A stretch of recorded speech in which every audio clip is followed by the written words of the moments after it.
Whatculture.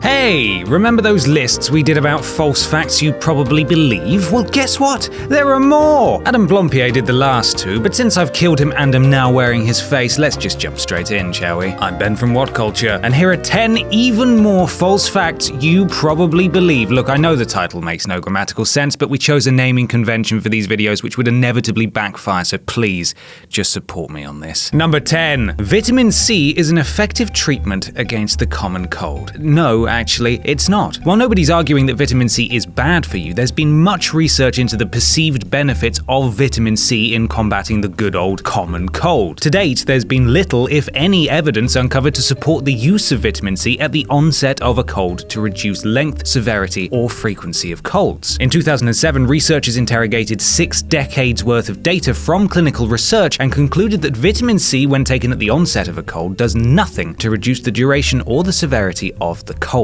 While vitamin C from natural sources is said to be essential, in 7 separate studies, vitamin C supplements were found to be no more or less effective than a placebo in warding off the effects of a cold. Number 9. You can't fold a piece of paper in half more than 7 times. Actually, you can. If you use a sheet of paper the size of a football pitch and have various mechanical and motorized aids such as steamrollers and cranes at your disposal, as the folk from TV's Mythbusters did in 2007, you can probably up the ante a little. But a schoolgirl named Brittany Gallivan had well and truly debunked the theory long before. Back in 2002, while she was still in junior high school, Brittany managed to get a sheet of paper to fold 12 times. As it goes, Gallivan's research is extremely technical and talks from everything about paper type to fold techniques, from the strength of the folder to the equations associated with dynamics, mathematical limits, and width ratios of folds. It also turns out that if you fold it 42 times, you'll get to the moon. Fold it 50 times, and it'll get you to the sun. Number 8. Sex is a great workout. Bad news, guys. Getting your freak on doesn't mean that you can skip the gym. Depending on your government, the recommended amount of exercise for an adult is around 2.5 hours a week. Given that the average duration of sexy time is somewhere between 6 to 10 minutes, that's going to require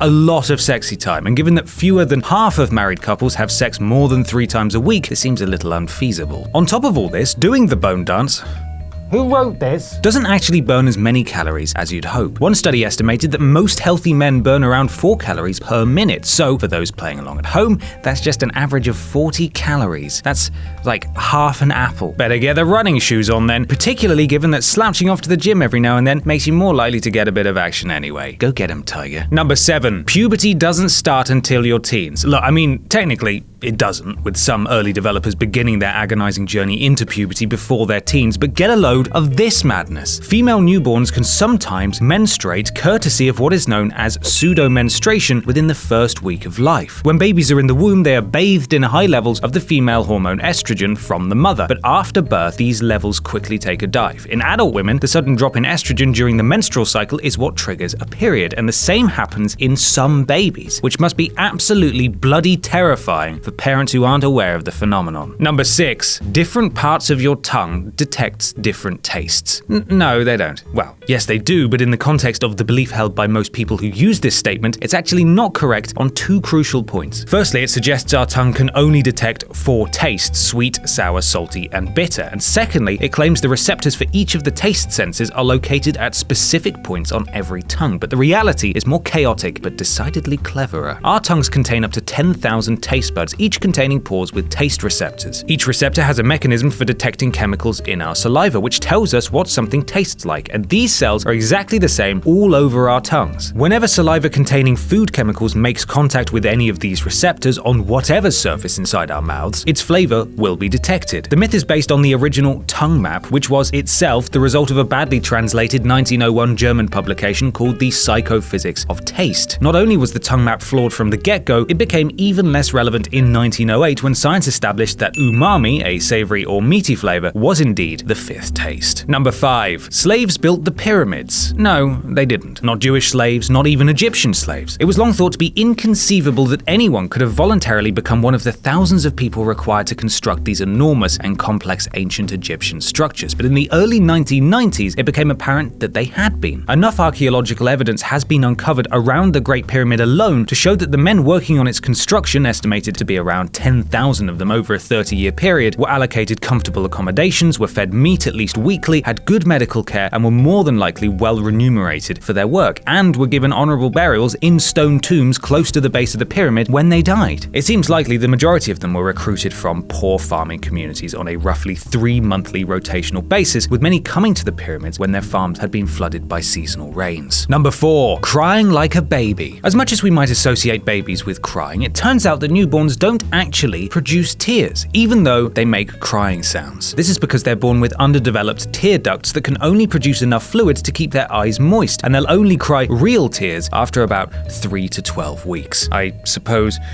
you could call them wrinkly meat sacks that can't communicate for wankers. Hashtag wrinkly meat sacks that can't communicate for wankers. Weirdly, newborns will produce excess tears to remove dirt and irritants from eyes. They just won't waste them on being upset. Perhaps you could stop sitting there in your underwear, finally get dressed and go and get a job and learn from this. Number 3. Chameleons change color to blend in with their surroundings. No, they don't. The multicolored thing is more to do with communication than blending in. Chameleons already do a pretty decent job of blending in with the surrounding environment without having to change color, and scientists agree that that's not the purpose of their highly specialized, though not unique, ability. Many studies over many years have found that chameleons change color in response to light, temperature, and mood. Often it's a visual clue for other chameleons triggered by feelings of aggression, territorial protection, or a desire to mate. So sometimes it's a comfort thing, other times it's a communication tool. The brain simply shoots a message through to the cells that affect the change, and in as little as 20 seconds, the chameleon can be an entirely different color. At rest, a chameleon is usually a shade of pale green. They generally turn a much brighter shade, typically yellow, if they're angry, and if they're ready to get down and dirty, they'll more or less show off every color of the rainbow. Number 2. The moon and the earth are inseparable. Fun moon news now, and don't you love that big romantic rock that orbits the earth, reflecting the sun's light at night and controlling our tides? Well, it's leaving us. Slowly. It actually used to be much closer to the Earth than it is today and has been moving away from us at a rate of around 3.78 centimeters every year. This is caused by the braking effect of the tidal bulge that is in turn caused by the moon's gravitational pull. It is thought, however, that the moon will never truly abandon us, as the tidal forces will get weaker the further it wanders, and it may end up in a geostationary orbit around the Earth. I don't know what that means. I will Google it now. Okay, right, I've Googled it now. I think it means it'll stay where it is and rotate with the Earth, never moving in the sky. Maybe. Just Google it yourselves. Number 1. Sex makes your vagina loose. And here's a topic I'm genuinely uncomfortable covering on the internet, and I have no idea how my editor's going to handle this, so let's keep this scientific. Day to day, there isn't really a hole in the vagina at all, and the muscle walls are clamped together. Then, during sex, the muscles relax a bit and get ready for action before returning to their original state afterwards. The vagina is designed to be able to accommodate a baby's head, after all, and then return to its original state. So the idea that it can be stretched out by even the biggest manhood is like saying that eating food will give you a bigger mouth. You might be big, but you ain't that big, fella. The major factor that influences tightness or looseness is actually arousal. So if a girl is particularly tight during intercourse, it could mean that you're not really pushing her buttons. And on the flip side, if it seems looser, then she may well be thoroughly enjoying herself. Just something to think about. And that's our list. Make sure you subscribe to the Whatculture YouTube channel for more lists like this, and don't forget to visit whatculture.com for daily news and articles. I'm Ben from Whatculture, and thanks for watching.